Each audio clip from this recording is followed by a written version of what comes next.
You gotta be strong-minded and strong-willed. And I remember the first day he was there, it was so funny. I remember he was in the ring, and I did a collar and elbow tie-up with him, and he's like, I'm not a real vampire, right? And I'm like, yeah. And I just started busting out laughing.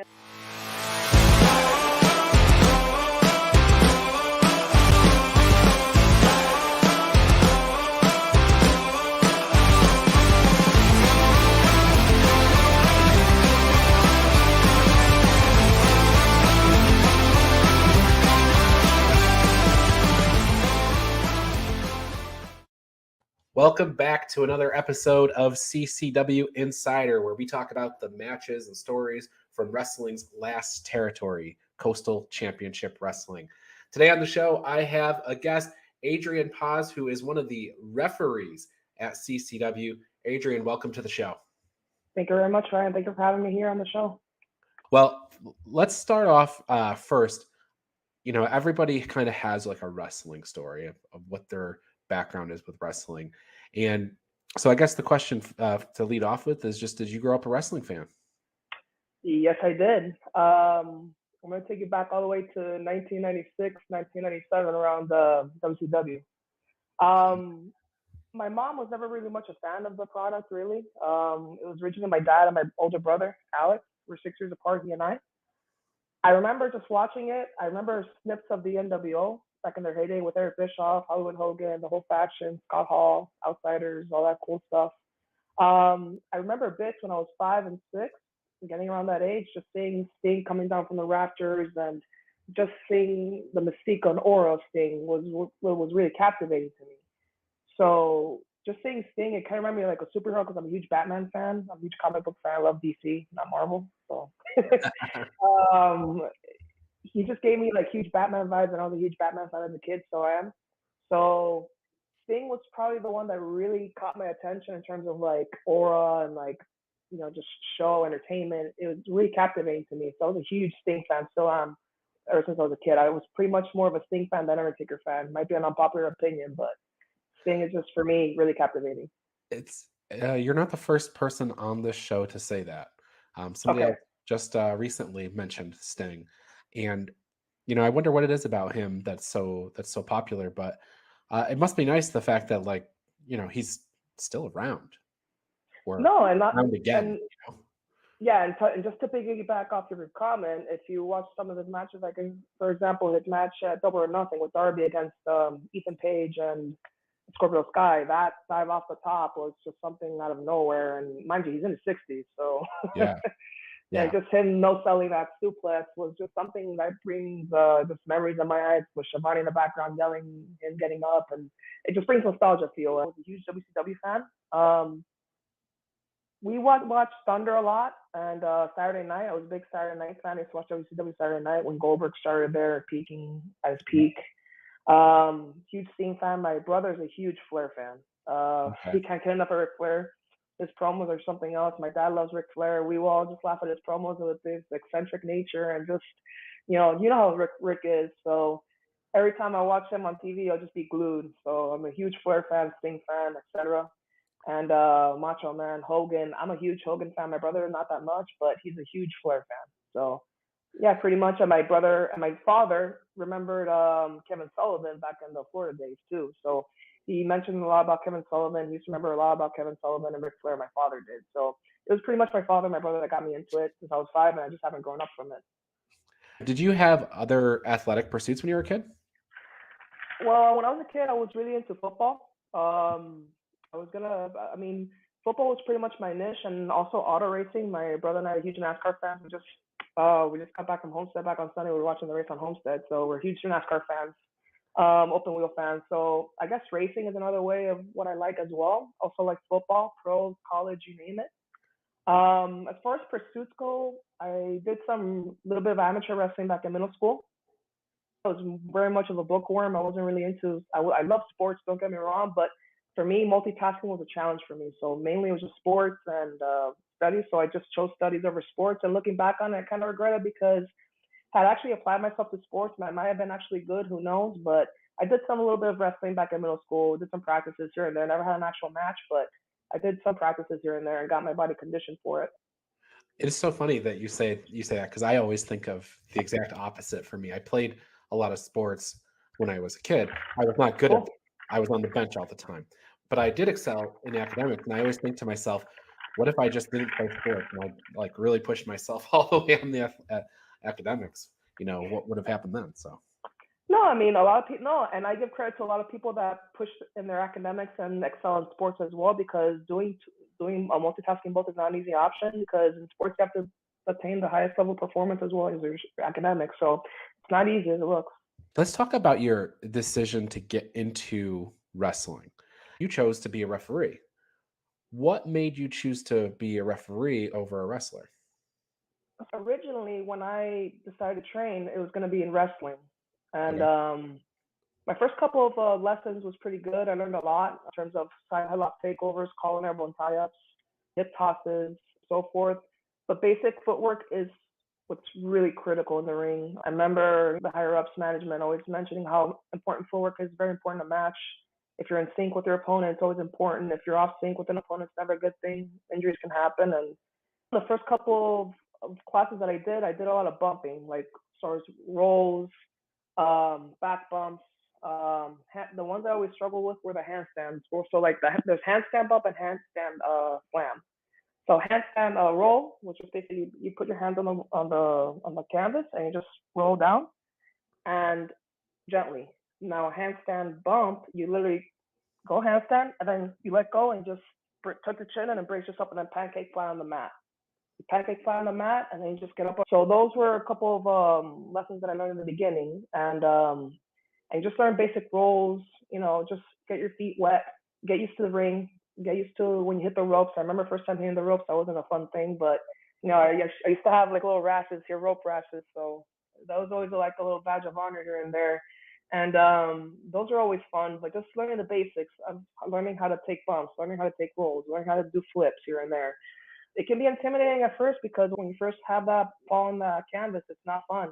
You got to be prepared for it. It's always important to protect your chin and keep yourself protected to avoid any head injuries and concussions. And around the third day of class, I remember one of the members of management just pulling me aside and just by my look alone, because I'm 5'3", I'm a small guy. So he looked at me and he's like, you know what, kid, after seeing you a little bit long term, I see you making it as a referee. He said, just by your look and by your appearance wise, you'll fit perfectly for TV. I mean, you have the facial expressions, you have the body language for it, you have the stature for it. So he's like, long term, I can see you as a referee. And any management agree with it, and they're higher up with it. I mean, basically, my goal in it was just to be in the ring, whatever it is, ring announcing or being a manager or being a referee. I'm an eccentric guy, so I love doing anything to make, to be in a show or just entertain people. So he told me, he's like, give it a couple reps refereeing, see how you feel in there, and we'll go from there. So I think I've been at it since September. I remember my first time doing it was at our monthly bash at the brew in Hialeah. And I'm 15 minutes away from Brandon. I'm 15 minutes away from the brewery. So that's always a big advantage. So I remember I just said, yeah, let's put him in there. Let's put him in the opener. And turns out the opener was 6-man tag. And I'm like, Oh, that's a lot of 6-man people. tag? Yeah. I remember I was freaking out. Not freaking, I was nervous because my first time being in the ring with with the competitors and just being in front of the crowd and being next to the ring announcer is like is big, So I remember just a lot of people being there for me, like Amy Veronica, who's been doing the refereeing longer, and Bruce. I can tell you so many stories about what Bruce told me in the beginning, and those two guys right there are just, for me, they're up there in terms of who I want to study after, like being in the company with them. Like they just have such a wealth of knowledge, and I give credit to them. What was their decision process like to just show up to a wrestling school one day? Well, I have a friend of mine. It's my friend of mine. He is a wrestling fan as well, and he and his girlfriend they opened up a donut business. They're called Luchador. I actually have one of their shirts right here. It's kind of like an ECW themed t-shirt here. So let me show you right here. Yeah, that's my best friend Chris and his girlfriend Nicole. So give a shout out to Luchador right here. As you can see, the ECW graphics here, it's really cool. So yeah, so Chris DM'd me on Instagram, told me, hey, listen, I know you're a big fan, and I was wondering if you would be interested in going to a CCW show. And I'm like, what's CCW? And he's like, oh, it's a big indie promotion in South Florida. They've been going at it for a little bit. I do pop-up events for them in the brewery shows for the brewery. And it was actually the first ever Bash at the Brew, which was last February. Yeah, I was there. So Chris, my buddy, told me, oh, I was there too in the front row. So he told me, he's like, yeah, Adrian, you should come give it a look see because I know you're a big fan. I'm like, all right, whatever, that's loose. So I went there, I made the trip, and immediately I was hooked. And I would become a regular at the Bash at the Brew events as a fan.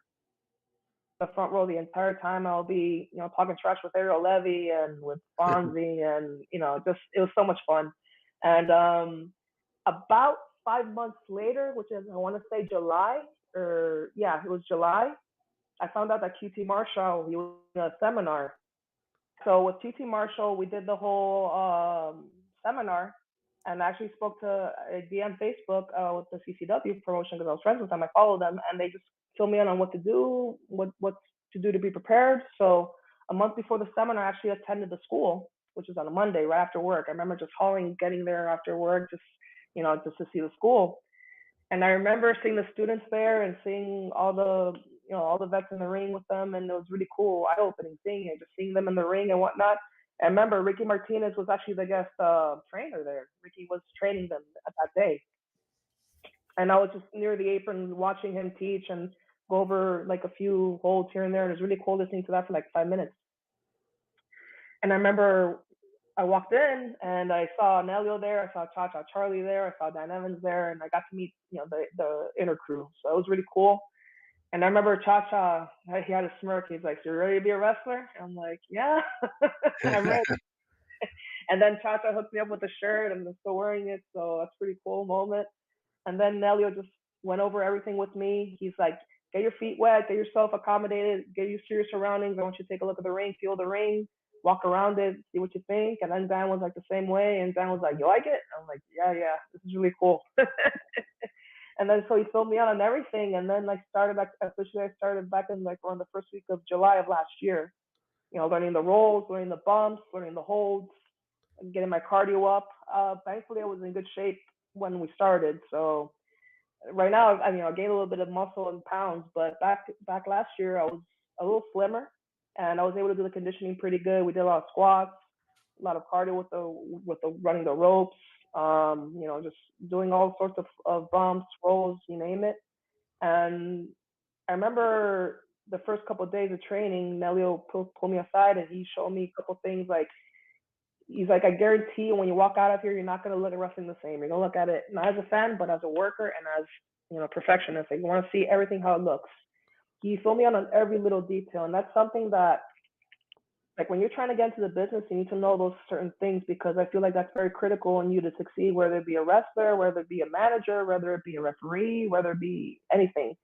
It's very important to learn those little things to help you succeed and grow. So I remember him telling me all that, and we just talked everything, and we walked through a match, and it was just a lot of info. And that's why I respect these guys even more when they get in the ring. So you're saying that the QT Marshall advertised the seminar that he was doing. So the promotion would promote the seminars, and I would follow them on Facebook, and I would just click going. And I remember the day of the day, surprisingly, the day before the seminar, which was a Friday, he showed up at the school.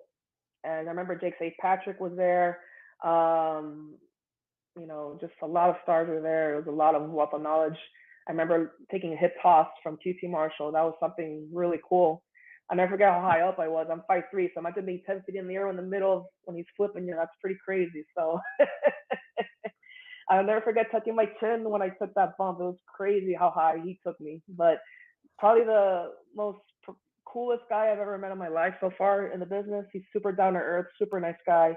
And he's just a wealth of knowledge. He never, he'll take his shirt off his back for you just to give you so much information. If you really want to learn, if you want to be disciplined, he's the guy to go to. I mean, he's definitely my first impression of him when I start, like, not even a month in. And I'm already meeting QT Marshall, a guy that I've seen on TV. So learning a lot from him that first day the day before the seminar, it really helped me a lot.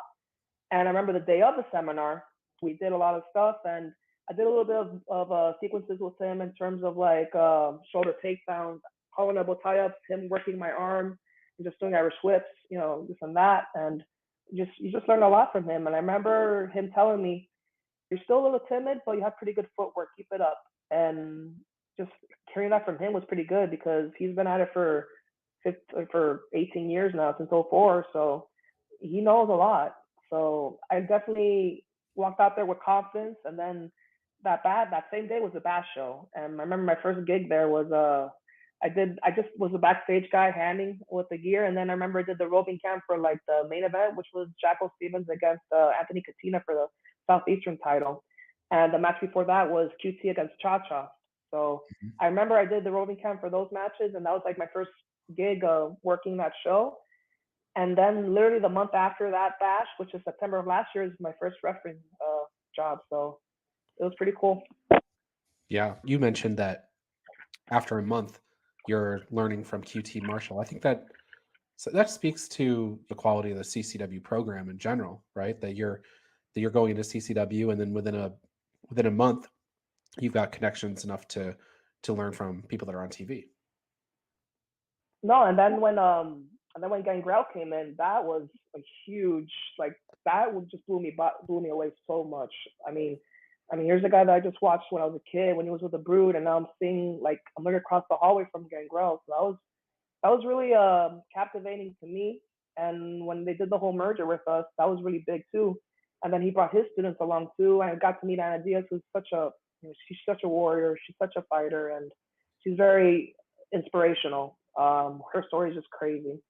And then just seeing Gangrel, how he works in the ring and how he teaches everybody and how he instills knowledge on anybody, it's a lot of heart and a lot of discipline. And one thing about it is, in the business, you have to be tough. You can't be sensitive, or you can't be thin-skinned, because they'll just eat you alive. The business, it's not for everybody. I've seen it and learned firsthand. You just gotta be thicker skin. You gotta be tough, because when you get in there and you work, and you gotta be tough, and you gotta be protecting yourself and others. And you can't let things phase you. You can't listen to negative talks. You gotta be positive. You gotta be positive. You gotta be strong-minded and strong-willed. And I remember the first day he was there, it was so funny. I remember he was in the ring, and I did a collar and elbow tie-up with him, and he's like, I'm not a real vampire, right? And I'm like, yeah. And I just started busting out laughing, and then Gangrel just literally made me laugh like that. He's like, I'm not a real vampire, right? I'm like, yeah, I know. And I'll never forget when he gave me a collar and elbow tie-up. He grabbed me right here. He grabbed the back of my neck like that, and I was like, wow. He's got a grip. Like, he literally, just when collar elbow tie up, he just grabbed me like that. But when he grabbed the back of my neck, I felt that hard hit, and I'm like, yeah, that's sort of like jolts down your spine. So it was definitely a cool eye-opening experience learning from Gangrel a little bit in the beginning. And one of the things that he preaches in the class when to the students is just the 3 C's: confidence, communication, and commitment. If you harbor all those 3 C's, you'll make it, and you'll be okay. So I'll never forget what he said about the 3 C's. It's always something that I hold to my heart, and I take it seriously every time I'm there, when I'm helping out or when I'm working a show. That's something I'll never forget from him. And he's definitely a lot of knowledge. He's like, you have to be a sponge when he's telling you so much stuff about, for example, about referees. He always tells me, listen, you gotta know every little thing about it. Just because you're in the stripes, doesn't mean that people can walk all over you. You're the authority. Don't let people pick on you. You gotta be the voice, and you gotta instruct the rules. And I remember him telling me that stuff, and it definitely, it sets in. And that's why every show, it's all about getting reps. When you get reps in every show you're in, whether it be wherever it is, the more you impress, the more chances you'll get. And so, yeah, it's just crazy how, like, a little time that I've been in with the promotion, I met these all more larger than life people. And we just have Kevin Sullivan with us, and I'm just, that just tops it off. So it's crazy how CCW provides us with so much tools and resources to help us grow. So it's always important to take advantage of it. And literally, like, in a year's time, the amount of people that I met that I've seen on TV and learning from and asking questions with, it's always a pleasure and always fun to be around. What have you found are some common misconceptions that fans have about referees? Oh, that we don't matter in the ring, that we're just standing in a corner. Bruce always tells me, like, when you're in the ring with the wrestlers in the match, pick your horseshoe. Horseshoe meaning a corner. Stay in that horseshoe. Communication, what sequence goes right, who gets hurt, who's legitimately hurt, and who's, make sure that they're okay in the matches. So it's a lot of work being a referee. I mean, it's not just standing there and counting 1, 2, 3. It's a lot of stuff. It's projecting your voice and also just being a good communicator with the competitors in the ring. So you talked about Bruce a couple of times. He's somebody with almost 50 years in the wrestling business. I was going to ask you if there's things you've been able to pick up from him, and you kind of already answered that, but is there anything else that you want to share? No, just a group of guys that I'm working with and gals that I've worked with in the promotion so far. I mean, Chris Costa is just amazing at what he does. He's one of the referees as well. He's a great referee too. I love seeing him out there. And he's a great guy to be around. Amazing. He's hilarious. I joke with him a lot because every show that he goes in, he's wearing a Mantar shirt, and I look at that Mantar shirt, and I'm just like, Chris, why? Why are you wearing a Mantar shirt? So he's the joke of that because he always wears the shirt. And he always gets a reaction, that Mantar shirt. But no, Chris is amazing. Costa's amazing. Andy Seeley is just a huge asset too as well. I love Andy so much. He's one of the referees. He did some of the Kissimmee shows, and he does a lot of shows to help out as well. He helps out with the programs. He does a lot of like the gist and all that stuff. He does so much work for the promotion, and he's a great guy. I mean, I can't say enough good things about Andy. And Amy Veronica, just what can I say about her? I mean, she's just amazing to be around too. We're the same age, ironically. So we're both 30. So she's kind of like she's the best person to be around in terms because like we relate to each other a little bit. She's given me so much advice about. She's seen me growing a lot. Like I remember the first show I did as a referee, I was so nervous, and she kind of grounded me and told me, "Listen, you'll be fine." She always gives me a pat on the shoulder like that, hard pat on the shoulder like that, just letting me know you'll be fine. Don't worry about it.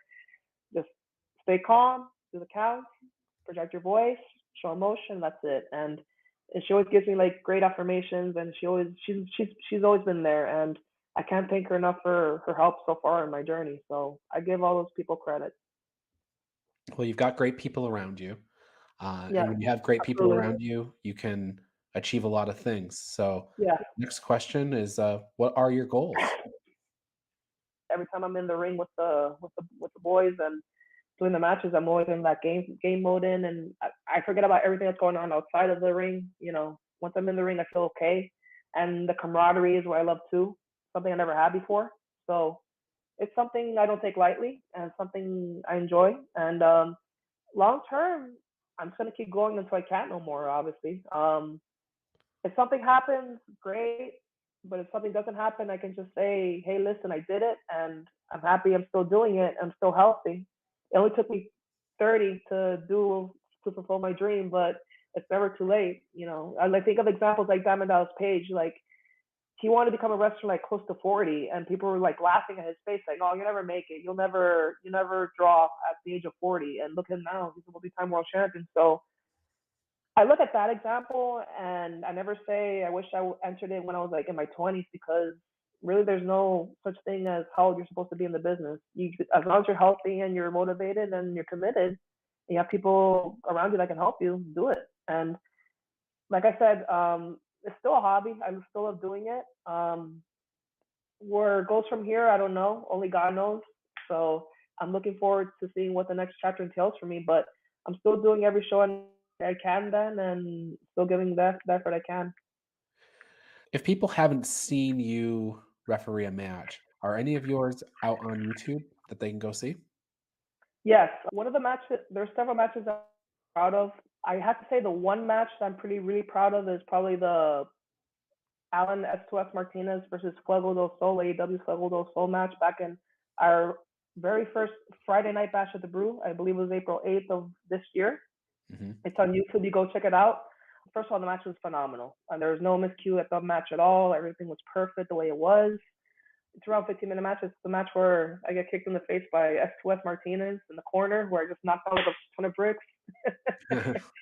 A lot of people in the back telling me that was probably the best ref bump I've seen in indie wrestling in a while. Just the fact, the impact of it. Like I say, if the fans watch the match, they'll see how. Because I remember it was literally all I remember was just being on the corner, and then when Alan just rushed in I remember feeling his soul, and it was just a scrape like that. And my head went back, and I just fell down like a ton of bricks. And I remember I had a scrape on the cheek right here. It was like a red print. And all the boys saw it, and they were like, yeah, badge of honor. And then the day after, we had our Homestead show, and I remember one of the top guys saying that was probably the best wrestling I've seen in a while in wrestling. And I'm like, oh, thank you so much. And I remember Alan came up to me. He felt so bad, and I just gave him a hug and told him, hey, brother, it's all right. It's part of the business. It's okay. So he felt good, but yeah, he felt bad after that. And another one that I recommend as well is probably, there's two others. All of them were at the Bash event at Hialeah. The ladder match between Elevated Status and South American Alliance, the infamous, heel turn of Ariel Levy against Vinicius and Fonzie. That's probably one of the big matches I'm proud of because just of the story and the suspense post-match, just seeing that in person was just something that was really eye-opening and riveting, just being there. Probably the CCW title match between Ariel and Cha-Cha back in July. That was the main event, and that was probably another good highlight of mine as well that I'm proud of. But I have to say those three matches are up there, but for me, it was the Fuego and LMS 2S match I really hold high regard to so far in my career. In closing here, is there anything that you would say to the CCW fans that are watching? No, just tune in. We're keeping on growing our product every day. We're trying to make you guys happy every time you walk out. And there's plenty going to be more shows coming now. We're actually increasing our amount of shows now more than that. We're the only promotion that we're just increasing shows. We're almost having a show every Saturday or every Friday. We're slowly growing. We just had a fresh batch of shows in Kissimmee, and we're going all over across Florida. We're still growing. We're still promoting. So stay tuned, and 2023 should be a good one. All right. We'll look forward to those matches, and we'll look forward to seeing you there. You have been watching CCW Insider, produced by Minutes to Bell Time in association with Coastal Championship Wrestling.